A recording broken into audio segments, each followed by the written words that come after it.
নমস্কার। বাংলার চালচিত্রতে আপনাদের স্বাগত। আজকে আমরা এসেছি বাঁকুড়া জেলার রামহরিপুর রামকৃষ্ণ মিশন। এখানে এটি একটি আবাসিক বিদ্যালয়। পঞ্চম শ্রেণী থেকে দ্বাদশ শ্রেণী পর্যন্ত পড়াশোনা করা হয়। এখানে পড়াশোনা হোস্টেলে থেকেও করা যায়। পেছনে হোস্টেল আছে, তার বাইরে মাঠ আছে খেলার।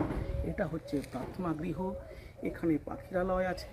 এখানকার পড়াশোনার পরিবেশ ভীষণ ভালো এবং পড়াশোনার মানটাও ভীষণ ভালো।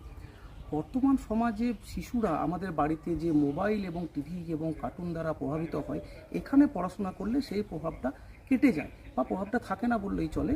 এখানে হোস্টেলে থেকেও পড়াশোনা করা যায়, আবার বাইরে থেকে এসেও পড়াশোনা করা যায়। এখানকার পড়াশোনার প্রধান ভিত্তি হলো আধ্যাত্মিকতা। এখানে আরেকটা জিনিস হয়, উচ্চ মাধ্যমিক স্তরে যে পড়াশোনা করা হয় সেখানে আধুনিক কোচিংয়ের ব্যবস্থা আছে। অর্থাৎ এখানে স্পেশাল কোচিং দেওয়া হয় নিট এবং আইআইটি জেইই মেনের জন্য, এবং যেখানে ফিজিক্স আলার সঙ্গে টাই আপ করা আছে। আপনারা একবার রামহরিপুর মিশন ঘুরে যেতে পারেন।